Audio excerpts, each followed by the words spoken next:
잘 앉으시겠습니다. 오늘 우리에게 주시는 말씀은 예레미야 50장 33절로부터 마지막 절에 이르는 46절까지의 말씀입니다. 우리 한번 돌아가시면서 교독하시겠습니다.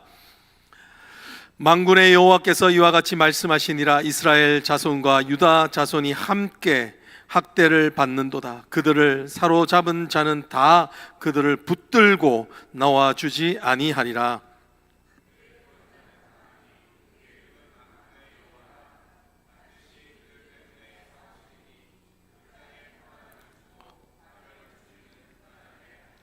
여호와의 말씀이니라. 칼이 갈대아인의 위에와 바벨론 주민의 위에와 고관들과 지혜로운 자의 위에 떨어지리라.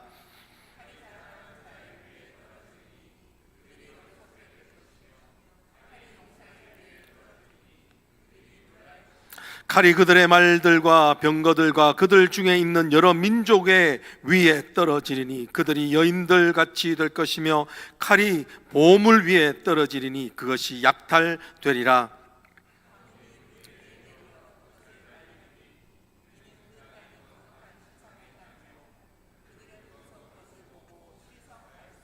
그러므로 사막의 들짐승이 승냥이와 함께 거기에 살겠고 타조도 그 가운데 살 것이요 영원히 주민이 없으며 대대에 살 자가 없으리라.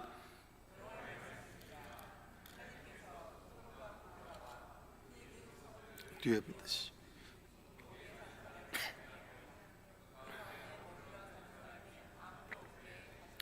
보라, 한 민족이 북쪽에서 오고 큰 나라와 여러 왕이 충동을 받아 땅끝에서 일어나리니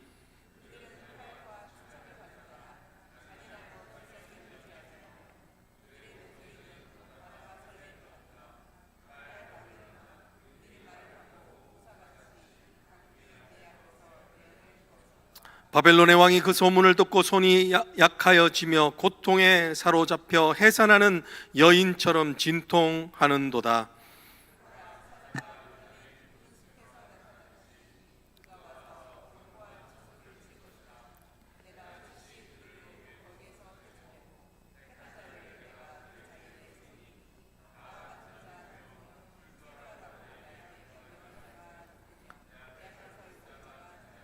그런즉 바벨론에 대한 여호와의 계획과 갈대아 사람의 땅에 대하여 품은 여호와의 생각을 들으라. 양떼의 어린 것들을 그들이 반드시 끌어가고 그들의 초장을 황폐하게 하리니. 합독합니다. 바벨론이 약탈당하는 소리에 땅이 진동하며 그 부르짖음이 나라들 가운데 들리리라 하시도다. 아멘. 하나님의 말씀입니다.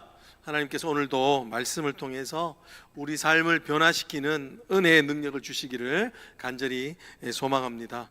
할렐루야. 네. 오늘 한 가지 조금 먼저 부탁을 드리는 것은 저의 옷에 너무 집중하지 않으시기를 바랍니다. 네. 오늘 처음 형제도 있는데 무슨 이단이 아니냐 그렇게 생각할 수도 있겠는데 이게 교회 생활하다 보면 꼭 이렇게 뭐 공연할 때 찬양할 때 하나씩 사라고 그럽니다. 그러면 안 버릴 수가 없잖아요. 그래서 입는 거니까 너무 색깔에 집중하지 마시고 말씀에 집중하는 은혜가 있기를 원합니다. 오늘은 강하신 만군의 여호와라고 하는 제목으로 우리 함께 성탄의 말씀을 함께 나누려고 합니다. 저희 교회는 이 큐티인회로 하기 때문에 따로 성탄절 패시지를 하진 않습니다. 그래서 오늘은 강하신 만군의 여호와라는 이름으로 우리에게 주시는 성탄의 메시지가 분명히 있는 줄 믿고 말씀 함께 나눕니다. 제가 어렸을 때 좀 아픈 기억이 하나가 있는데 그것은 바로 저희 할머니가 기저귀를 차셨던 겁니다.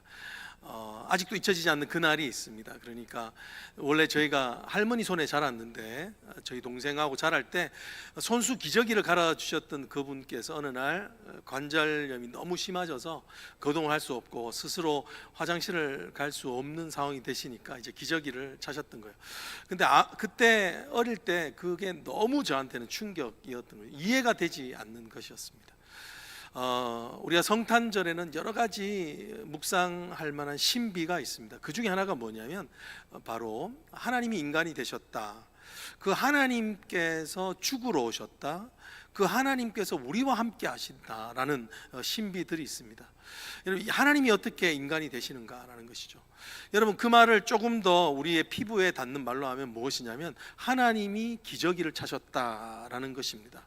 왜냐하면 예수 그리스도께서 온전한 인간으로 오셨기 때문에 아이가 지나가야 되는 모든 것을 다 지나가셨을 것입니다. 그러면은 똥 싸고 오줌 싸는 기저귀를 분명히 차셨을 것이라는 것입니다.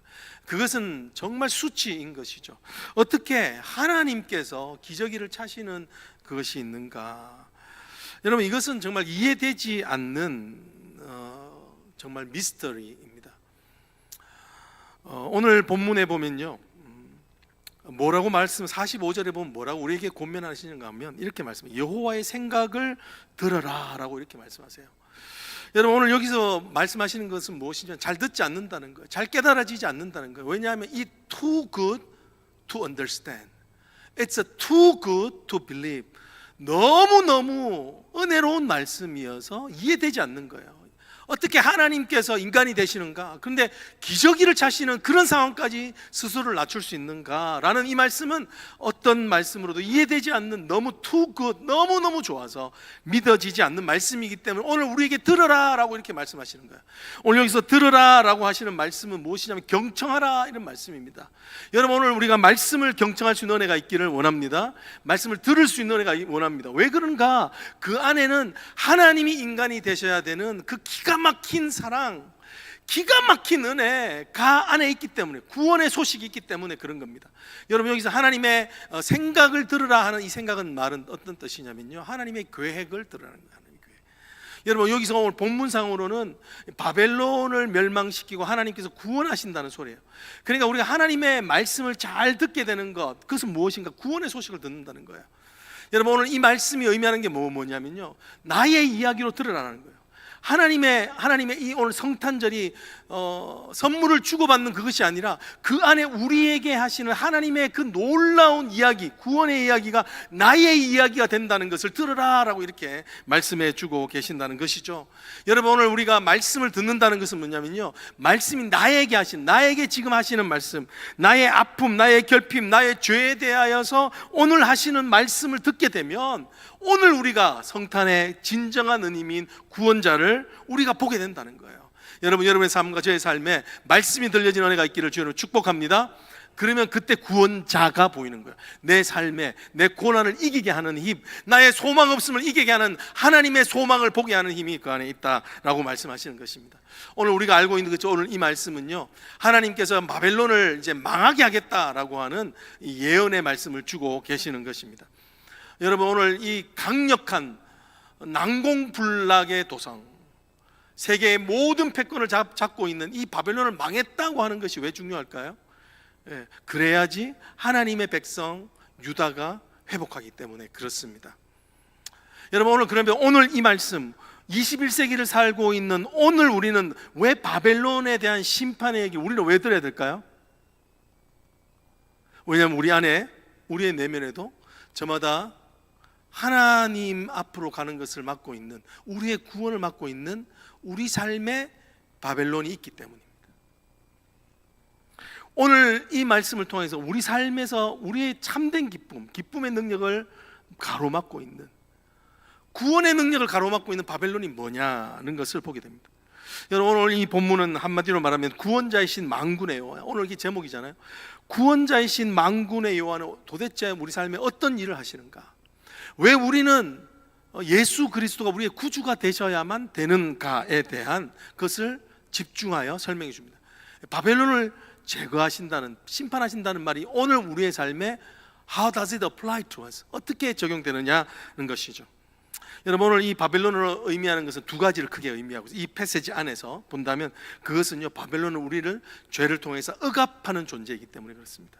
억압, severe oppression, 이것에 대한 문제를 다루고 있어요. 두 번째는 뭐냐면 이 죄는 우리 가운데 교만하게 하는, 우리 인생을 망가뜨리는 교만을 상징하는 것이 바로 바벨론이기 때문에 그렇습니다. 오늘 두 가지를 함께 나누려고 합니다.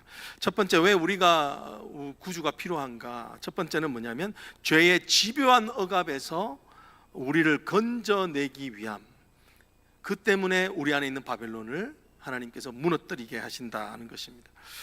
Say He save us from the persistent oppression of sin in us. 우리 안에 있는 이 집요한 억압을 깨뜨리기 위해서 하나님께서는 우리 안에 있는 바벨론을 깨닫게 하시고 그것을 깨뜨리신다는 겁니다. 여러분 33절 한번 같이 한번 읽어볼까요? 33절에 있는 말씀 한번 같이 한번 읽겠습니다. 시작. 만군의 여호와께서 이와 같이 말씀하시니라.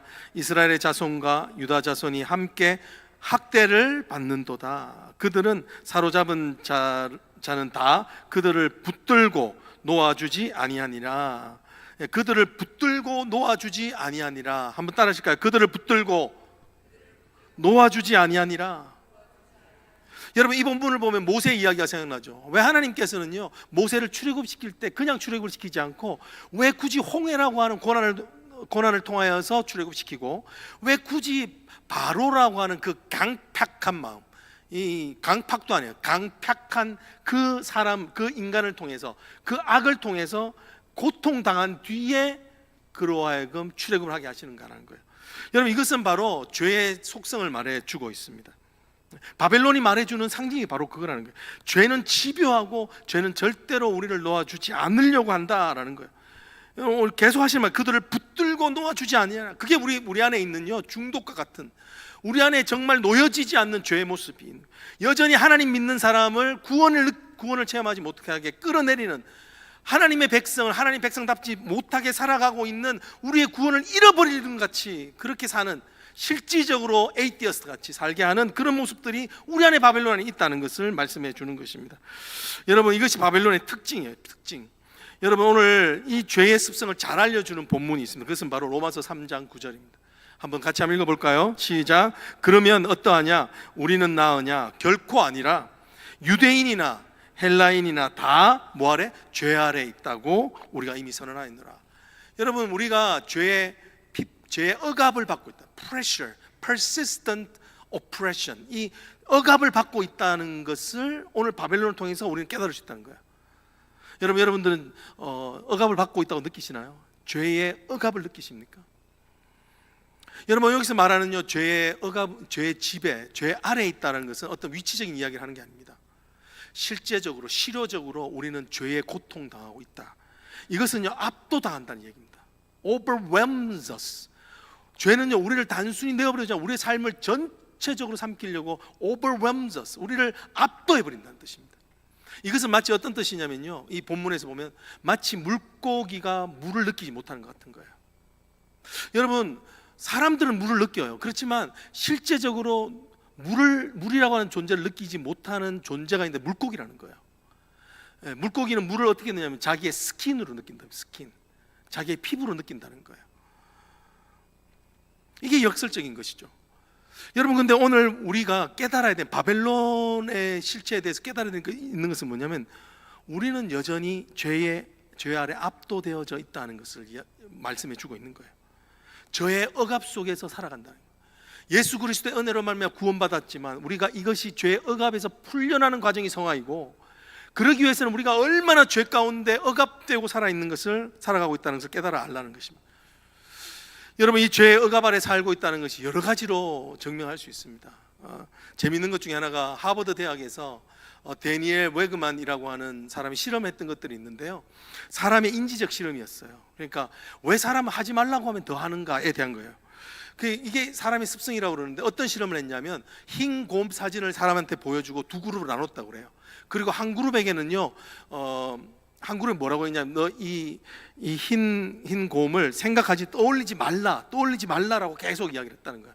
떠올리지 않도록 더 열심히 애를 쓰라라고 이야기를 했고, 한 그룹에는 전혀 그런 말을 하지 않았다고 그래요. 그러고 나서 실험 나중에 결과를 측정했는데 어느 그룹이 더 흰 곰을 생각했을까요? 떠올리지 말라라고 했던 그룹이 더 생각했다는 거예요. 이 뇌 속에서 계속 각인되는 건 뭐냐면 내가 떠올리지 말아야지, 내가 흰곰을 생각하지 말아야지 생각하면서 그렇게 더 생각했다는 거예요. 여러분 이것이 죄의 비합리성이에요. 그것이 뭐냐면요, 우리는 죄를 짓지 말아야지 라고 하면서 더 죄를 생각한다는 거예요. 더 죄를 짓는다는 거예요. 그것이 바로 율법이 너로 하여금 죄를 깨닫게 한다는 거예요. 율법이 하는 기능이 바로 우리로 하여금 죄를 깨닫고 우리가 얼마나 죄인인지. 여러분, 죄인은 어떻게 망하는가? 죄인은요, 죄를 죄인 줄 모르고 지으면서 망하고요, 죄를 아는 자들도 망하는 이유는 뭐냐면 죄를 짓지 말아야지 생각하는데 죄를 더 짓는다는 거예요. 이게 왜? 죄가 우리를 압도하고 있기 때문에 그래요. 많은 사람들이 착각하는 게 바로 이거예요. 죄를 안 지으려고 노력하면 우리가 그 억압에서 풀려날 수 있다. 아니에요. 다시 말씀드리면 이 죄의 비합리성이, 사람은 죄가 죄인 줄 알고 지어요. 그리고 죄를 짓고 나서는 이 죄를 다시 안 져야지, 내가 다시는 거짓말하지 말아야지 해놓고는 또 반복한다는 거예요. 왜냐하면 죄는 단순히 인지적 차원에서 해결될 수 있는 일이 아니기 때문이에요. 여러분, 이것이 바로 말하는 것이 우리는 죄에서 벗어날 수 없다는 것을 증명해 주는 거예요. 그렇기 때문에 우리는 구원자가 필요하다는 것을 증명해 주는 것이죠. 여러분, 우리는 왜 이렇게 죄를 벗어날 수 없습니까? 왜냐하면 우리 성경에서 말하는 것 중에 가장 중요한 그 개념 중에 하나는 뭐냐면 우리는 죄를 죄로 인식하지 못하기 때문에. 아직도 조금 기억이 나는 사건들이 하나가 있었는데, 그 사건은요, 한 수년 전에 있었던 고등학생의 집단 성폭행 사건이었어요. 이 고등학생 22명이 여중생 2명을 성폭행을 한 거예요. 근데 이게 결국 형사사고로 고발이 돼가지고 조사를 해서 해결이 됐는데 5년 만에 범인이 잡혔다고 해요. 그러니까 당시에 이 형사가 얼마나 집요하게 쫓아가서 이 22명을 다 검거하게 됐는데, 참 그 과정이 어려웠다고 합니다. 그런데 이 더 형사를 경악하게 했던 거가 있는데, 그거는요, 이 범인들이 잡혔는데 그러더라는 거예요. 그게 죄인 줄 몰랐대요. 그게 그렇게 그 죄가 되냐고. 여러분, 이해가 되시나요? 안 되시죠? 22명이 집단적으로 하니까 자신의 죄를 가볍게 보는 그런 성향이 있는 거예요. 여러분, 우리가 정말 죄의 억압 아래 살고 있다는 것의 가장 큰 증거는 뭐냐면 죄를 죄로 못 느낀다는 거예요. 여러분, 오늘 여기 그런 가운데 하나님께서는 오늘 우리에게 이 기쁜 소식을 주고 계십니다. 이 죄의 집요한 고소와 우리를 억압하는 가운데서 우리를 건져낼 수 있는 분이 있다라고 말씀하시는 거예요. 우리 34절 한번 같이 한번 읽도록 하겠습니다. 34절 한번 읽어볼까요? 네, 시작. 그들의 구원자는 강하니 그의 이름은 만군의 여호와라. 반드시 그들 때문에 싸우시리니 그 땅에 평안함을 주고 바벨론 주민은 불안하게 하리라. 여러분, 오늘 이 말씀이 참 은혜가 되지 않나요? 뭐라고 말씀해요? 그들의 구원자는 강하니, 그들의 구원자는 강하다라고 먼저 말씀해 주신다면, 오늘 우리가 이 죄의 억압에서 풀려날 수 있는 이유는 뭐냐면 하나님이 강하다는, 이 본문은요, He is a stronger 이라는 뜻이에요. 하나님은 어떤 세상의 권세보다, 죄의 권세보다도 우리의 힘으로는 할 수 없지만 하나님께서는 우리를 구원해 주신다. 왜냐하면 그가 강하시다라고 이렇게 이야기를 한다는 거예요. 여기에 보면요, 하나님의 이름을 소개하고 있어요. 하나님의 이름을 어떻게 소개하냐면 만군의 여호와시다. 앞에 강하시다. 여러분, 하나님께서 여러분의 삶의 문제를 해결할 수 있는 강하신 분인 것을 믿으시기를 바랍니다. 그분이 어떤 분이냐, 이름을 말하고 있는데 여호와, 만군의 여호와라는 거예요. 여러분, 이 말은요, 여호와 제호파트라고 하는데, 이 말들은 우리가 알고 있는 다른 하나님의 이름이 있죠. 여호와 니시, 여호와 이레, 여호와 라파, 치료의 하나님, 여호와 이레의 하나님, 우리와 함께 하신 승리의 하나님이라는 이름과 함께 만군, 모든 세상에 있는 모든 군대를 통솔하시는 권세가 있으신 분이시다라고 하는 뜻입니다. 근데 이게 진짜 이름이 아니라는 거예요. 하나님의 이름을 말하지만 이것의 진짜 속뜻은 뭐냐? 하나님이 도대체 힘이 있으셔 뭘 하느냐? 하나님이 능력이 많은지 그것이 뭐? So what? 근데 오늘 하나님께서는 그 하나님의 이름이 우리 안에 역사하신 이름이 있다고 하는데, 그것은 바로 오늘 여기 보는 구원자라는 거예요. 여기서 그렇게 그들의 구원자는 강하니 그의 이름은 만군의 여호와라. 하나님께서 오늘 왜 이 죄의 압박 가운데서 건져줄 수 있습니까? 왜냐하면 하나님은 그분의 모든 힘을 무엇을 성취하기 위해서 쓰고 계십니까? 우리의 구원을 이루어 가시기 위해서 성취하기 위해서 쓰시고 있는 구원자가 되시기 때문에 그렇다라고 이렇게 말씀해 주시는 거죠. 여러분, 오늘 여기 보면 구원자의 특징 또 한 가지가 있어요. 그것은 대신 싸우신다는 거예요. 여러분 34절 후반절 한번 보십시오. 여호와라 라고 말, 반드시 오늘 만군의 여호와 하신 일이 뭔가? 반드시 그들 때문에 싸우시리니. 한번 따라해보죠. 그들 때문에 싸우시리니. 한 번 더요. 나 때문에 싸우시리니. 하나님께서 우리를 대신해서 싸우신다는 거예요. 하나님께서 우리가 개입할 수 없는, 전혀 이길 수 없는 죄 가운데서 우리를 개입하셔서 하나님이 대신 싸워주신다는 거예요. 여러분, 많은 사람이 착각하고 있는 것은 무엇이냐면 우리는 죄와 싸워서 이길 수가 없다는 겁니다. 여러분, 우리는 절대로 스스로 죄와 이길 수가 없어요. 그렇지 않다면 우리는 구원자가 필요하지 않죠. 근데 죄와 싸워서 이길 때가 있어요. 그때는 언제냐면 구원자가 우리의 삶 가운데 개입하실 때라는 거예요. 여러분, 이 성경에서 말하는 왜 우리가 날마다 성령에 의지해야 되는가? 우리의 주도권을 하나님 앞에 이양하면, 우리 삶의 주도권을 성령께서 이양하면, 성령께서 우리 안에서 내주하시는 성령께서 죄와 싸워서 이길 때 그것이 우리의 승리가 된다는 것입니다. 그래서 우리가 왜 날마다 자기를 부인해야 되는가? 승리의 비결이기 때문에요. 그래요. 우리가 2026년 우리 올네이션 교회의 표현은 바로 나는 날마다 죽노라. I die every day. 여러분, 왜 자꾸 기독교들은 이렇게 죽으라는 말을 많이 할까? 왜냐하면 내가 나의 선택에 옳은 것을 선택하지 않고 그 주도권을 하나님 앞에 돌리게 되면 하나님께서 우리 삶 가운데 있는 모든 죄와 더불어 싸우시기 때문에 그것이 고스란히 성령을 통해서 우리에게 주시는 승리가 우리의 삶을 이끌어가게 된다는 거예요. 이게 바로 성화의 기가 막힌 하나님의 은혜입니다. 여러분, 내년에 날마다 죽노라, 이 말씀을 통해서 정말 성령께서 우리를 통해 역사하시고 승리하시는 은혜가 있기를 주님으로 축복합니다. 여러분, 오늘 이 성령께서 우리를 대신해서 싸워 주신다는 거예요. 대신해서. 우리는 싸울 수 없기 때문에. 여러분, 왜 우리는 스스로 죄와 더불어 싸울 수 없을까요? 우리가 노력은 할 수 있어요. 그렇지만 궁극적으로 우리는 왜 싸워서 이길 수가 없을까요? 왜냐하면 정말 우리를 가장 많이 낙담되게 하는 것은 바로 우리 자신이기 때문에 그래요. 우리 안에 있는 죄책감이기 때문에 그렇습니다. 내면 세계의 질서와 영적 성장이라는 책을 다 많이 아실 텐데, 고든 맥도널드라고 하는 이제 목사님이 지으신 책이에요. 근데 그 책에서 이 책은 사실은 상당히 미국 기독교에서 영적으로 아주 탑 10에 들어갈 만큼 영성서적으로 많이 알려져 있습니다. 근데 그분이 그 책에서 쓰시면서 많이 정말 하나님과 동행하는 것이 어떤 것든지 많이 잘 설명해 주셨는데, 그 책 다음에 사모님하고 더불어서 또 책을 하나 썼어요. 그게 뭐냐면 마음과 마음이 이어질 때라고 하는 책을 썼어요. 근데 그 책의 말미에 뭐라고 적으셨냐면 이렇게 적었어요. 사모님과의 관계를 이야기하면서 부부 관계에 대한 책이거든요. 그렇게 이야기하시는 거예요. 은혜로 죽는 순간까지 우리를 떼어놓을 수 있는 것은 아무것도 없습니다. 그렇게 썼어요. 근데 그 일이 있고 나서요, 어떤 일이 생기냐면 이 목사님한테 여자 문제가 터졌습니다.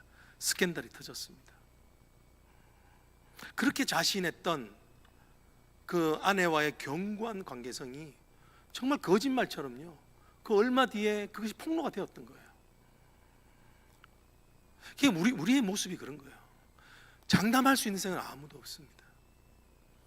근데 그 장담하는 그 순간 하나님은 이 교만을 깨트리시는 거예요. 여러분, 그렇게 되니까 이 목사님이요, 이 문제를 가지고 직분을 내려놓고, 모든 직분을 내려놓고 은둔하게 돼요. 그러면서 수년 동안의 회개하는 시간을 보내고 나서 그분이 다시 책을 집필했어요. 그 제목이 뭐냐면 무너진 세계를 재건하라라는 책이었어요.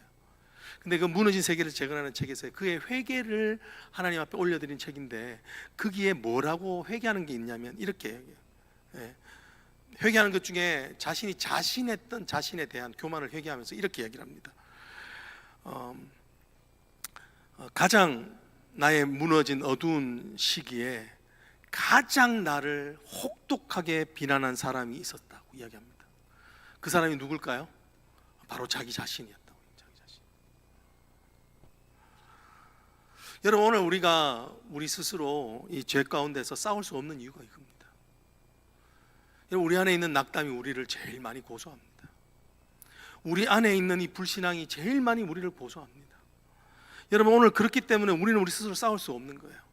사도 바울은요, 이것을 진짜 잘 알고 있었어요. 이것을 자신의 삶의 후반에 가면 갈수록 이 죄의 깊이를 깨달아서요, 주님을 의존하는 힘이 생기게 됩니다. 그것이 대표적인 예가 뭐는 여러분 잘 알고 있는 것처럼 로마 7장에 있는 말씀이죠. 오라 나는 공고한 사람이로다. 누가 이 사망의 몸에서 나를 건져내랴. 사도 바울이 이것을 자신의 인생 초기, 사역 초기에 했다면 이해가 돼요. 그렇지 않은 거예요. 사역을 가면 갈수록 깨닫게 되는 것이 있는데, 그것은 뭐냐면요, 18절과 19절 이렇게 해요. 내 속 곧 내 육신에 선한 것이 거하지 않은 자를 내가 아노니 원함은 내게 있으나 선을 행하는 것은 내게 없노라. 내가 원하는 바 선을 행하지 아니하고 도리어 원하지 아니하는 바 악을 행하는도다라는 것입니다. 여러분, 오늘 주님께서 여러분을 대신에 싸우고 계심을 믿을 수 있기를 원합니다. 여러분, 이것을 깨달아 아는 것이 우리에게 얼마나 큰 힘이 되는지 몰라요. 하나님께서 만군의 하나님은 강하신 만군의 하나님, 그 하나님이 무엇을 하는가? 우리를 위해 대신 싸우신다는 거예요. 여러분, 이 구원자가 하시는 일이 뭔가요? 오늘 십자가의 은혜가 우리에게 말해주는 게 뭐예요? 대신 싸워서 그 모든 공로를 우리에게 전가해 주신다는 것입니다. 여러분, 생각해보면 우리를 위해 대신 싸운 자가 누구 있습니까? 인생이 힘든 이유가 뭡니까? 우리의 고민을 진짜 아는 자가 없다는 거예요. 심지어 우리의 고민을 알아주는 것만으로도 고마운데 우리를 위해 대신 힘들여 싸워주는 자가 없다는 거예요. 근데 오늘 성탄의 소식이 우리에게 전해주는 이 소식은 무엇인가? 오늘 이 예레미야를 통해서 말씀하시는 거예요. 너희가 살아갈 수 있는 이유가 뭔가? 너희가 죄 가운데 억압에서 풀려날 수 있는 이유가 뭔가? 그것은 하나님께서 너희를 위해 싸우고 계신다는 거예요. 할렐루야. 여러분, 하나님께서 여러분을 대신하여 싸웁니다. 우리가 왜 하나님을 봐야 돼요? 보라, 하나님께서 우리와 싸우고 계시다는 것을 알 때 우리는요, 이 죄 가운데서 풀려나는 역사, 바벨론에서 풀려나는 역사가 있게 되기 때문에 그렇습니다. 여러분, 이 성탄의 이 복음의 소식을 받을 수 있는 저와 여러분이 되기를 원합니다. 여러분, 두 번째로 왜 우리에게 구원자가 필요합니까? 왜냐하면 우리 마음 안에 있는 뿌리 깊은 교만을 꺾기 위함 때문입니다. 여러분, 바벨론은요, 상징적인 것이 뭐냐면 구약 전체에서 교만이에요. 교만. 여러분, 이 교만의 뿌리를 뽑기 위해서 오늘 하나님께서는 우리 안에 있는 바벨론, 또 그 바벨론을 무너뜨리신다라는 것입니다. Savior breaks deep-rooted pride in us. 오늘 한번 35절 30절 한번 볼까요? 오늘 말씀에 하나님께서 바벨론을 예언하시면서 하신 말씀입니다. 여호와의 말씀이니라. 칼이 갈대아인의 위에와 바벨론 주민의 위에와 그 고관들과 지혜로운 자의 위에 떨어지리라. 칼이 자라하는 자의 위에 떨어지리니 그들이 어리석게 될 것이며 칼이 용사의 위에 떨어지니 그들이 놀랄 것이며 칼이 그들의 말들과 병거들과 그들 중에 있는 여러 민족의 위에 떨어지리니 그들이 여인들과 같이 될 것이며 칼이 보물 위에 떨어지니 그것이 약탈되리라. 여러분, 하나님께서 지금 바벨론이 가장 자랑하였던 것들을 무너뜨리고 계신다는 것을 보게 돼요. 35절 지혜를 무너뜨리신다고 말씀하십니다. 하나님보다 스스로 똑똑하다고 생각하는 모든 지혜를 무너뜨리신다. 그 위에 칼이 떨어질 것이다. 내 힘으로 살 수 있다고 생각하는 그 힘 위에, 그 용사 위에 칼이 떨어질 것이다. 하나님 대신 붙들고 이것이면 충분하다고 하는 그 보물 위에 떨어질 것이다 라고 이야기합니다. 그래서 이 부분을요, 뭐라고 이야기하냐면 칼의 노래라고 이야기를 합니다. 여러분, 지금 이것은 단순한 어떤 하나님께서 심판하신다는 뜻을 넘어서 치밀하게 하나님께서 무너뜨리신다는 것을 이야기합니다. 이것은요, 체계적으로 파괴하시는 파괴의 리스트, 목록을 보여주고 계시는 거예요. 여러분, 하나님께서 이렇게 철저하게 파괴하신다는 것이요, 얼마나 이 예레미야 전체에서 바벨론에 대한 심판의 분량에서요 제일 많아요. 하나님께서 철저하게 바벨론을 파괴하신다고 이야기를 하시는 거예요. 어떤 죄를 다루시기 때문에, 바벨론의 어떤 죄를 다루시기 때문에 이런 걸까요? 여러분, 아까 말씀드렸던 교만이에요. 교만. 한번 띄워주시겠습니까? 예레미야 50장 29절. 거기에 보면요, 하나님께서 이들의 죄의 핵심이 뭔가, 너희로 하여금 하나님의 백성으로 살아가지 못하게 하는 그 바벨론이 뭔가 교만이라는 거예요. 여러분, 한번 읽어보겠습니다. 활 쏘는 자를 바벨론에 소집하라. 활을 당기는 자여, 그 사면으로 진을 쳐서 피하는 자가 없게 하라. 그가 일한 대로 갚고 그가 행한 대로 그에게 갚으라. 그가 이스라엘의 거룩한 자 여호와를 향하여 뭐하였음이냐? 교만하였음이냐. 교만하였음이냐. 이렇게 이야기하고 있죠. 여러분, 바벨론이 무너진 결정적인 이유는 바로 교만입니다. 하나님께서는 유다와 그 열방을 심판하는 도구로 바벨론을 들어 쓰셨습니다. 하나님의 몽둥이가 되었다라고 말합니다. 그런데 이들이 나중에 시간이 지나면 스스로 몽둥이인 그들의 사명을 잊고 하나님인 것처럼 착각을 하게 돼요. 자신을 스스로 신격하게 되죠. 그렇게 되니까 어떤 일이 일어나면요, 하나님이 원했던 심판을 넘는 일들을 하게 돼요. 심지어는 예루살렘에서 그 모든 성전에 쓰는 기병들을 가지고 자신의 바벨론으로 오게 돼요. 스스로 신격하고 스스로 높아져 버리는 거죠. 여러분, 교만의 핵심이 뭐냐면, 교만은 하나님 없이 내가 내 인생에 하나님 되어 사는 영역이 바로 교만이라는 겁니다. 네. 하나님 없이 내 인생에 하나님 되어 사는 삶. 여러분 교만하십니까? 어렵죠, 그죠? 네. 그럼 이렇게 한번 질문을 드려요. 여러분 겸손하십니까? 겸손하세요? 네. 겸손하다고 말하는 순간 겸손하지 않은 거예요. 근데 겸손하다고 말 못하는 사람도 겸손하지 않은 거예요. 여러분, 성경에서 말하는 죄는요, 이 뿌리를 두고 있는 게 교만이라고 이야기를 합니다. 그래서 교만을 뭐라고 말하냐면 일만악의 뿌리다라고 이야기를 해요. 이것을 뭐라고 이야기하냐면 교만은 모든 악의 정수이다라고 이렇게 표현을 합니다, 신학에서. 그게 무슨 말이냐면, 교만은요, the essence of sin, the fundamental reality of sin is 교만. 교만이 바로 우리의 가장 중심에 있는 정수라는 것을 이야기를 해요. 이 교만이요, 정말 가장 제거하기 힘든 죄입니다, 우리 삶에서. 여러분, 창세기 3장 5장에 이 교만에 대한 교만의 죄를 지르게 됐던 역사를 보여주는데, 바로 이 교만이 아담과 하와로 하여금 선악과를 먹게 했던 죄입니다. 여러분, 창세기 3장 5절에 보면 이 사탄이 아담과 하와를 유혹할 때 했던 말이 있어요. 그게 뭐냐면, 내가 이 선악과 이 열매를 먹게 되면 뭐와 같이 될 것이다? 하나님과 같이 될 것이다 라고 이렇게 이야기해요. 교만의 핵심은 결국은 하나님을 떠나서 스스로 하나님 되어 사는 삶을 이야기를 하는 것입니다. 네. 여러분, 좀 신기한 것은 뭐냐면, 예수 믿지 않는 사람들은 하나님 이야기를 다 듣기 싫어한다는 거예요. 최근에 유럽에서 일어나고 있는 좀 거룩한 무브먼트, 영적인 운동이 있는데, 노방전도가 지금 불같이 좀 일어나고 있는 경향들이 있어요. 특별히 영적으로 어두운 도시들, 네덜란드의 암스테르담이나 또 독일에 있는 프랑크푸르트, 그 주요 큰 도시를 거점으로 유럽에서 이 노방전도를 하고 있어요. 그런데 노방전도의 이것이 참 얼마나 어렵냐면요, 특별히 선진국이라고 하는 곳에서는 이 노방전도를 하게 되면 항상 적대적으로 그 행동을 저지하는 사람들이 있다는 거예요. 여러분, 미국도요, 노방전도하는 분들이 많아요. 그런데 노방전도를 하려고 하면요, 꼭 나타나는 사람이 있는데 그것을 일부러 저지하고 고소하려고 하고 그런 사람들이 있다는 거예요. 여러분, 생각해 보세요. 너무 신기하지 않습니까? 왜 당신을 구원한다고 말하고 하나님이 당신을 사랑한다고 말하는데 그렇게 싫어할까요? 왜냐하면 우리 안에 뭐가 있기 때문에 그래요. 모든 인간은 교만한 마음이 있기 때문에 그래요. 모든 인간은 스스로 하나님 되려고 하는 마음이 다 있어요. 그러니까 하나님이 있다고 말하는 것 자체가 싫은 거예요. 여러분, 단순히 그냥 나하고 맞지 않는 교리를 전했다고 싫은 게 아닙니다. 왜 그렇게 복음을 듣기를 싫어하는가? 왜냐하면 우리 안에 나 스스로 하나님 되어 살려고 하는 마음이 있기 때문에, 그것이 자석처럼 붙고 있기 때문에 그런 거예요. 여러분, 최근에 JMS에서 있다가 한 17년 동안 있다가 나왔던 한 권사님이 관증을 한 게 있어요. 여러분, 어떻게 이런 이단의 사람들이 빠지는가, 최고의 지성이라는 사람들이 어떻게 이단에 빠지는가, 그것에 대해서 명쾌하게 설명을 해줬는데, 특별히 JMS 같은 경우 그렇다는 거죠. 그 교리들 중에 가운데 이런 게 있다는 거예요. 하나님을 신랑으로 대하면 하나님도 당신들을 신부로 대해서 사랑해 주실 것이다 라고 이렇게 가르친다는 거예요. 여러분, 이 말을 언뜻 들으면 좀 만든 말 같죠. 근데 철저하게 복음에 반대되는 거예요. 하나님께서는 우리를 이미 하나님의 신부로 부르셨어요.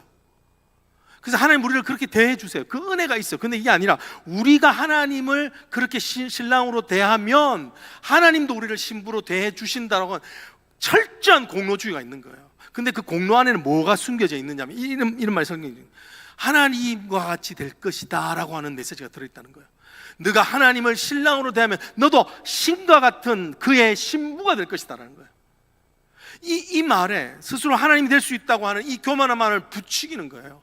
그러니까 그 지성이 있다고 하는 사람들도 내가 신이다, 사람이 신이다라고 하는데 그게 훅 빠져버리는 거예요. 여러분, 교만의 핵심 중에 핵심은 바로 이거예요. 그것은 무엇이냐면 내가 하나님을 숭배해야 될 사람이 자신을 숭배하는 우상에 빠지는 거예요. 그래서 교만의 별명이 있는데 그건 뭐냐면요, 그것은 자아 우상 숭배라는 거예요. 자아 우상 숭배. 한번 따라해보세요. 교만은 자아 우상 숭배. 사람은요, 하나님이 예배자로 만들었기 때문에 반드시 누군가를 숭배해야 돼요. 하나님을 월십하든지 아니면 세상의 다른 것들을 월십하는 거예요. 근데 이 교만은요, 이 죄의 근본이라고 이 교만은 뭐를 결국은 숭배하게 하냐면 나 자신을 숭배하게 하는 거예요. 이 말은 뭐냐면 하나님보다도 더 중요한 게 많은 인생을 살아가게 한다는 거예요. 그게 우리 안에 바벨론이라는 거예요. 내 계획이 더 중요하고요, 내 돈이 더 중요하고요, 내 계획이 더, 내 학기와 학벌이 중요하고 내 자신의 자존심이 더 중요한 게 생각하는 거, 이게 다 하나님을 멀리 떠나 교만한 영으로 살아가는 인생의 교만한 모습이라고 얘기하는 거예요. 심지어는 하나님의 말씀보다 뭐가 더 중요합니까? 내 감정이 더 중요해요. 미국 사회에서 표현이 뭐죠? 그냥 I wanna do it, I will do it 이렇게 하죠. I feel like doing it, I feel like not doing it. 내가 오늘은 내 기분에 따라 내 기분이 안 좋으니까 안 하겠어. 나는 오늘 기분이 좋으니까 하겠어. 자신의 삶을 인도하는 것이 감정인 거예요. 감정이 신이 되어버렸어요. 그건 왜 그런가? 내 안에 나 중심으로 충만한 자아 숭배가 있기 때문이라는 거예요. 그러니까 이 교만에 늘 주제가는 무엇이냐면 내 인생은 나의 것, 이거예요. 끊임없이 내 인생은 내 것이다, 그냥 내버려둬라, leave me alone, 이 말을 계속하고 있는 것입니다. 여러분, 이렇기 때문에 교만은 정말 깨어지기가 힘든 거예요. 교만이 제거되기 힘든 이유는 뭐냐면 교만은요, 잠언에 의하면 그것은 죽어야 끝이 나요. 여러분, 한번 잠언의 말씀 한번 볼까요? 잠언 18장 12절의 말씀은요, 이 교만이 우리를 끝내 어디로 데려가고 끝내 끝이 나는가에 대한 말씀을 해주고 있어요. 18장 12절 한번 같이 한번 보겠습니다. 사람의 마음의 교만은 멸망의 선봉이요라고 이렇게 되어 있죠. 여러분, 이 말씀이 하는 것은요, 결국은 교만한 자는 패망에 서게 된다는 거예요. 다른 말로 하면요, 교만은 언제 끝나는가? 패망의 자리에까지 가야만 끝난다는 거예요. 왜 우리 마음에 있는 이 교만, 이 바벨론이라고 하는 교만을 없애기 힘든가? 하나님 없이 여전히 살면서 하나님의 도움을 구한다고 하면서 결국은 내 뜻대로 하잖아요. 결국은 내가 원하는 대로 하잖아요. 결국은 내가 화내고 싶은 대로 다 화내잖아요. 내가 결국은 원하는 대로 먹고 마시잖아요. 이게 우리 안에 깊이 박혀진 교만이라는 거죠. 그 재밌는 얘기가 있잖아요, 여러분. 어떤 목사님이 이제 설교를 했다고 합니다. 원수를 사랑하십시오, 원수를 미워하지 말고 사랑하십시오라고 말하니까 거기에서 아주 고집센 할아버지가 일어나서 하시는 말씀이, 이제 나는 목사님 미워하는 사람이 없어요 라고 이렇게 이야기했다는 거예요. 나는 미워하는 사람이 얼마나 좋아요, 그죠? 근데 어떻게 할아버지는 미워하는 사람이 없으세요? 그러니까 그 할아버지 왈 다 죽었어요. 다 죽었어요. 여러분, 미워하는 사람이 다 죽어야만 미움이 끝나는 것처럼 느끼는 거 교만이에요.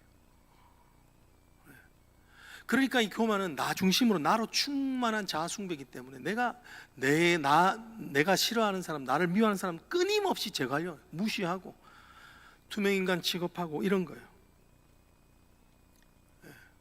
교만은 우리의 인생 가운데 우리 영혼에 가장 깊이 우리의 또아리를 털고 있는 가장 큰 죄라고 이야기를 합니다. 여러분, 오늘 우리가 왜 예수 그리스도가 필요합니까? 바로 그 교만을 제거할 수 있어요. 여러분, 아까 말씀드렸던 이 교만은 우리의 존재가 죽어야만 끝나는 거예요. 그렇다면 하나님은 어떻게 우리를 살리겠습니까? 교만은 죽이시면서 우리를 살릴 수 있는 것은 바로 우리 대신에 누군가가 그 교만 때문에 죽어야 되는 거예요. 여러분, 이것이 바로 십자가입니다. 그러니까 우리가 이 교만의 크기를 우리가 안다면, 우리 삶 가운데 우리가 얼마나 하나님 없이 살려고 하는 이 발부둥을 안다면, 그것 때문에 얼마나 우리가 죄에 눌려서 억압 가운데 있는다는 걸 안다면, 예수 그리스도께서 어떻게 우리의 이 죄를 해결해 주시는지에 대한 은혜를 깨달을 수 있는 지름길이 된다는 것이죠. 여러분, 한번 이 하나님의 대안이 뭔가, 우리 심령에 깊이 박혀져 있는 deep rooted pride를 제거하신 방법이 뭔가, 고린도후서 5장 21절에 있습니다. 우리 한번 이 말씀을 같이 한번 읽기를 원합니다. 고린도후서 5장 21절 시작.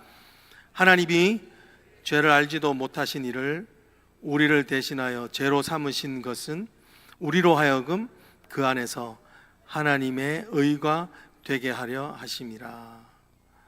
여러분, 지금 예수 그리스도께서 뭐가 되셨다고요? 죄가 되셨다. He became sin who knew no sin. 하나님께서 오늘 이 예수 그리스도 죄가 되셨다. 이것은 깊은 신학적인 의미가 있어요. 이 표현을 예수 그리스도께서 우리의 모든 죄를 짊어지고 죽으셨다 이렇게 표현할 수 있잖아요. 근데 하나님은 여기서 아주 레디컬한 표현을 하고 있습니다. 그 표현은 뭐냐면 He became sin이에요. 예수 그리스도가 교만 자체가 되셨다는 거예요.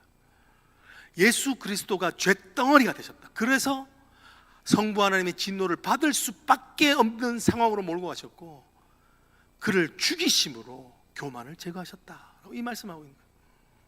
여러분, 왜 하나님께서 그렇게 사랑하는 그의 독생자들 죽이십니까? 왜 예수님을 이 성탄의 날에 죽기 위하여 태어나게 하십니까? 왜 기저귀를 차야 되는 인간의 연약한 몸으로 오셔야만 됩니까? 왜냐하면 그 과정을 통해서 진노의 대상이 되는 죄인이 되기 위함이에요. 죄가 되기 위함인 거예요. 결국은 오늘 이 우리의 교만, 이 죄가 해결되는 것은, 이 구원의 메시지는 뭐하고 연결되어 있는가? 뭐하고 연결되어 있죠? 하나님의 사랑을 깨닫는 데 있는 거예요. 여러분, 하나님이 나를 사랑하는 것, 사랑하는 것을 깨달을 때 그 사랑의 힘이, 이 오리지널 텍스트가 내 안에 부어질 때 우리는 사랑할 수 있는 거예요. 여러분, 사랑의 가장 큰 혁명은 뭔가요? 낮아질 수 있다는 거예요. 내가 누군가의 종이 될 수 있다는 거예요. 여러분, 왜 여러분의 자녀들한테 종이 됩니까? 왜 여러분이 좋아하는 그 애완동물의 이 집사가 됩니까? 사랑하기 때문인 거예요. 오늘 이 그리스도께서 낮아지시는 이 사랑을 경험할 때 우리에게 일어나는 변화가 무엇인가? 우리는 이 교만을 죽일 수 있는 겸손의 자리로 나아갈 수 있는 거예요. 예수 그리스도께서 우리를 사랑하신 그 사랑 때문이라는 것이죠. 여러분, 사랑의 힘에 대해서 마지막 이야기를 드리고 마치려고 합니다. 여러분, 이 사랑의 힘이 있을 때 우리는 정말 우리 안에 있는 이 교만을 죽일 수 있는 것들, 죽이게 하시는 것들을 한번 잠깐 나누기를 원하는데요. 어떤 신부님, 박용덕 신부님이라고 하는 그분이 쓰셨던 예수님 흉내내기라고 하는 글 전체에서 발췌한 것입니다. 한번 제가 읽어드리고 마치도록 할게요. 나의 어머니께서 췌장암으로 2번이나 수술을 받은 후 극도로 쇠약해지셔서 혼자 힘으로는 아무것도 하실 수 없게 되었습니다. 밥도 먹여드려야 하고 대소변도 받아내야 했습니다. 기저귀를 갈아드리고 대변을 보신 후에는 뒤도 닦아드려야 했습니다. 옷도 입혀드려야 하고 얼굴도 씻겨드려야 했습니다. 그렇게 일을 하면서 어머니를 생각하게 되었습니다. 16살에 시집 오셔서 지금까지 자식을 위해 헌신하시고 자식만을 위해 사시면서 무엇이든지 자식을 위해서 다 해주셨지만 이제는 자식을 위해서 해줄 것이 아무것도 없는 처지가 되었습니다. 그래서 이제는 자식들한테 받을 차례가 되었습니다. 나는 요즘 틈남 나면 어머니에게 가서 밥을 해드리고 미염을 먹여드리고 기저귀를 갈아드리고 얼굴을 씻어드리고 옷을 입혀드리면서 전에 느끼지 못했던 새로운 사랑을 느끼고 있습니다. 내가 어머니 기저귀를 갈아드리고 대변을 닦아내면서 이런 생각을 했습니다. 어머니께서 나의 대변을 몇 번이나 닦아주셨을까? 내가 똥을 쌌을 때마다 나의 밑을 얼마나 닦아주셨을까? 적어도 4, 5년은 닦아주셨을 것이고 5년이면 1825번이며 하루에 2번씩만 닦아주셨어도 3650번에 해당됩니다. 그렇다면 내가 어머니의 뒤를 36번을 닦아드릴 땐 겨우 100분의 1 그 은혜를 갚는 것입니다. 근데 어머니의 대변을 36번 닦아드릴 수 있을지 모르겠습니다. 내가 오줌을 싸서 기저귀를 갈아주신 게 몇 번이나 될까? 적어도 3년 동안은 오줌을 쌌을 것이고 3시간에 한 번씩 쌌다면 하루에 8번이고 3년이면 8760번입니다. 내가 어머니의 기저귀를 이런 87번을 갈아들여야 겨우 100분의 1을 보답하는 것이 됩니다. 어머니가 나한테 베푸신 사랑은 내가 아무리 노력해도 100분의 1도 갚을 수 없다는 것을 숫자로 계산해 봄으로써 깨달을 수 있게 되었습니다. 나는 이런 생각을 하면서 어머니를 진정으로 사랑하게 되었습니다. 여러분, 우리가 하나님을 얼마나 사랑할까요? 우리가 정말 하나님의 은혜를 안다면 우리 삶에 어떤 일이 날까요? 여러분, 정말 이 교만은요 도저히 우리 힘으로 제어할 수 있는 게 아닙니다. 그런데 하나님께서 하신 십자가 적용을 하면 그 은혜를 생각하는 그 은혜에 잠기게 되면 그 은혜가 용광로가 되어서 우리 삶에 정말 내가 나 스스로 할 수 없는 그 겸손의 자리까지 갈 수 있는 귀한 은혜를 주신다고 믿습니다. 여러분, 다시 한 번 더 크리스마스는요 선물을 주고받는 것으로 인한 기쁨만 있는 것이 아닙니다. 바로 우리를 위하여 죽으신 예수 그리스도의 그 피 묻은 사랑, 종이 되기까지 그를 낮추신 예수의 십자가의 사랑을 기억할 때만 우리 안에 바벨론이 죽는 것, 그것을 깨닫는 것입니다. 같이 기도하겠습니다. 하나님, 세상은 더 높이 올라가라고 이야기하고 더 많이 소유하라고 이야기하며 더 강해지라고 이야기를 합니다. 그것이 바벨론의 정신입니다. 주님, 더 높은 바벨탑을 쌓으라고 이야기하고, 그렇지 않으면 우리 삶이 마치 무너질 것 같은 두려움을 주게 됩니다. 하나님, 우리의 삶이 그것 때문에 눌렸습니다. 주님 아시죠? 두려움에 눌렸고, 그런 바벨탑을 쌓는 것을 도와주지 않는 가족들에게 분노하는 분노에 눌렸고, 나를 인정해 주지 않는 사람들을 미워하는 미움에 눌렸고, 나의 말을 잘 따라주지 않는 교우들과 또 자녀들을 무시하는 그 무시함에 눌려 있습니다. 하나님, 우리 인생의 바벨론 때문에 우리의 삶이 이렇게 정말 슬픔과 눈물이 끊이지 않는 삶을 살아가는 것을 깨닫지 못하고 여전히 하나님 바벨탑을 쌓는 방식으로 그 문제를 해결하려고 했습니다. 주님, 오늘 이런 우리에게 눈을 열어 주시옵소서.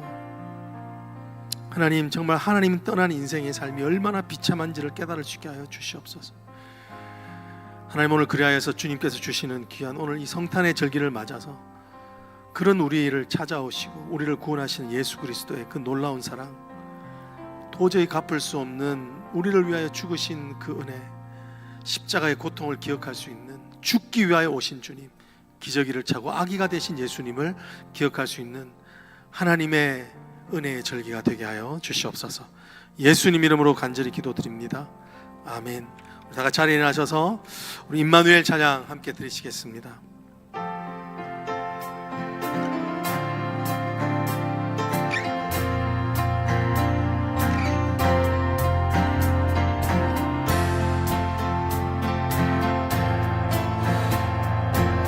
우리와 함께 하실 예수 그 임마누엘 사랑을 찬양합니다. 하늘에는 영광이요, 하늘에는 영광이요, 땅에는 평화, 메시아 오셨네.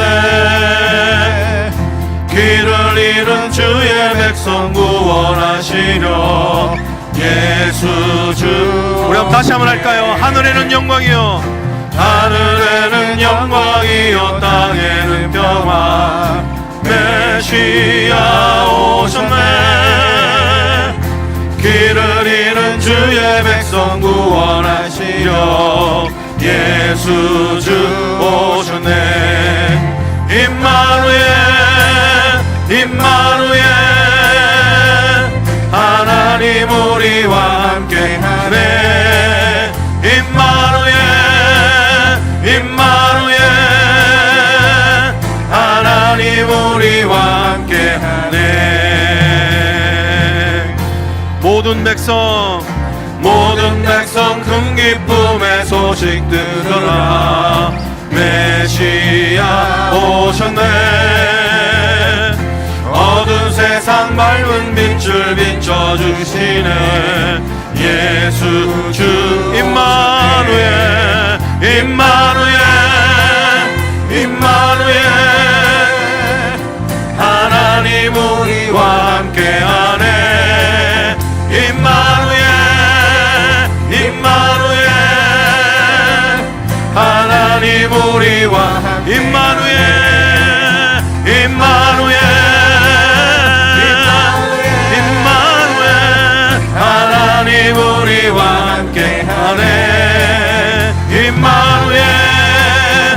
임마누엘 하나님 우리와 함께하네. 우리 주는 우리 주 소망이요 능력이시니 그 무엇도 두렵지 않네.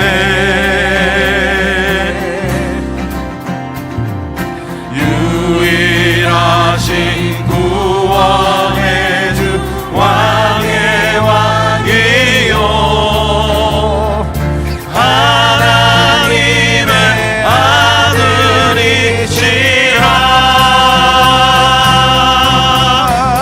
임마누엘 임마누엘 하나님 우리와 함께하네. 임마누엘 임마누엘 하나님 우리와 임마누엘 임마누엘 임마누엘 하나님 우리와 함께하네. 임마누엘 임마누엘 하나님 우리와 함께하네. 여러분, 주님께서 임마누엘로 우리에게 빛을 비춰주실 믿으시나요? 여러분, 길을 잃은 주의 백성들을 구원하시는 주님이신 걸 믿으십니까? 여러분, 이 말씀이 정말 우리에게 정말 은혜가 되려면요, 사실은 아이러니컬한 건 뭐냐면 내가 길 잃은 것, 내가 억눌린 것을 봐야 되는 거예요. 여러분, 해방의 소식이, 이 임마누엘의 소식이 왔는데 기쁘지 않은 것은, 여러분, 유대인들이 예수님을 향해서 우리가 묶임바 된 적이 없거늘 우리 어떻게 자유하라고 하느냐 라고 하는 말씀 때문인 거예요. 우리 인생 가운데 묶이고 깨닫지 못하면요, 예수의 오신 그 사건이 기쁨으로 나오지 않습니다. 여러분이 생각하기에 뭐에 묶인 것 같으세요? 여러분이 남편에 묶인 것 같으세요? 어려운 상황에 묶인 것 같으세요? 돈에 묶인 것 같으세요? 그게 아니라는 거예요. 우리의 교만에 묶이고 우리가 죄에 묶였다는 것을 인식하는 거예요. 그럴 때 우리 구주 예수 그리스도, 오늘 우리와 함께 하신 예수 그리스도가 얼마나 크신지를 깨닫게 됩니다. 우리 같이 한번 기도하기를 원하는데 한번 기도하십시다. 하나님, 나의 묶임받은 것을 보게 하여 주시옵소서. 나의 종처럼 살고 있는 내 안에 있는 이것이 사는 길이라고 믿고 있지만 정작 교만에 묶이고 정말 염려에 묶이고 두려움에 묶이고 불안에 묶여 있는 하나님, 이것을 보게 하여 주셔서 오늘 우리를 그 모든 속박으로부터 하나님 구원해 주시는, 자유케 하시는 예수의 임재하심을 보게 해달라고 우리 한번 주여 외치시고 같이 한번 기도합니다. 주여 주여, set us free, O God, Heavenly Father. Set us free, O Lord. Set us free from all the burden of sin. 하나님, 오늘 우리가 하나님 아버지 염려에 묶여 있습니다. 아버지 하나님이여, 좀비어 살아가고 있습니다. 하나님의 백성으로 살아가야 되는데 여전히 하나님 아버지 우리의 묶임받은 것들이 너무 착고된 것들, 염려와 걱정과 불안과 아버지 하나님이여 우울증과 하나님 암담한 현실을 따뜻한 작담과 절망 가운데 하나님 묶여있음을 고백합니다. 하나님, 이것을 볼 수 있도록 하나님 인도하여 주시옵소서. 우리 안에 하나님 없이 살려고 하는 이 교만에 묶여져 있습니다. 하나님 아버지, 우리가 하나님 앞에 강구하지만 결국은 아버지 하나님의 우리의 끝들을 원하는 대로 행하고 있는 하나님 아버지, 하나님 없이 살려고 하는 마음 가운데 묶여있는 우리의 삶들을 볼 수 있도록 하나님 인도하여 주시옵소서. 하나님 아버지, set us free, O Lord. 하나님, 정말 우리가 묶여져 있는 것을 볼 수 있는 은혜를 주셔서 우리의 바벨론의 경관지처럼 있지만 그것이 무너지는 역사를 볼 수 있도록 하나님 인도하여 주시옵소서. 하나님이 우리와 함께 하십니다. 하나님께서 우리와 함께 하십니다. 임마누엘 임마누엘 하나님 우리와 함께하네. 임마누엘 임마누엘 하나님은, 다 같이 찬양합니다. 임마누엘 임마누엘 임마누엘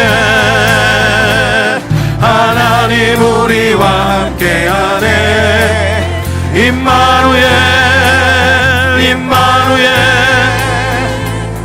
하나님 우리와 함께하네. 하나님, 우리가 주님의 말씀 앞에 정직하게 섭니다. 하나님, 이 성탄절이 우리에게 어떤 기쁨을 주고 있습니까? 하나님, 어떤 기대하는 바들을 새롭게 하여 주고 있습니까? 하나님, 정말 우리가 얻고자 하는 것들은 아이들과 같이 정말 선물이 아닙니까? 하나님, 정말 어쩌면 우리에게 오히려 기쁨조차도 없지 않습니까? 하나님, 정말 묶여있는 현실을 하나님 그 안에서 깨닫지 못하고 아버지 하나님이여 절망 가운데 있지만 하나님, 정말 물고기가 물에 있는 것처럼 죄에 잠식되어서 죄를 죄로 느끼지 못하는 이 삶의 바벨론의 성에 갇혀있는 삶을 살아가고 있지 않은지를 돌아볼 수 있는 은혜를 주시옵소서. 하나님, set us free, O Lord. Set us free, all the burden of sin. 하나님, 우리를 죄의 모든 아버지 하나님 무거운 짐 가운데 우리를 구원하여 주시옵소서. 아버지 하나님, 염려에 묶여 있습니까? 해방될지어다. 예수 그리스도의 능력으로 해방될지어다. 구세주의 은혜로 두려움은 사라질지어다. 예수 그리스도의 그 임마누엘 은혜로 하나님께서 주시는 모든 아버지 하나님 축복의 복락을 누릴지어다. 아버지 하나님, 구원의 기쁨이 회복될지어다.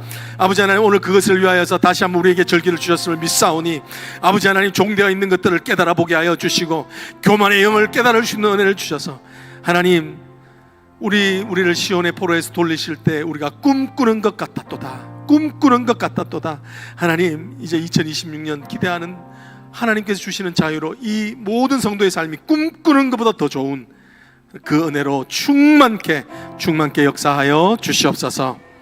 지금은 우리 주 예수 그리스도의 은혜와 성부 하나님의 크신 사랑과 성령의 교통하심이 주께서 우리를 포로에서 돌리실 때 꿈꾸는 것 같았도다. 하나님, 우리를 찾고 대고 종삼은 이 바벨론의 성에서 이제 하나님의 자유케 하시는 말씀으로 말미암아 하나님, 정말 잠으로 자유하는 자, 하나님 아버지, 정말 하나님으로 기뻐하는 인생, 두려움이 우리의 인생을 망가지지 않게 하는 인생 되기를 소망하는 모든 성도들 머리 위에 이제부터 영원토록 함께 계실지어다. 아멘.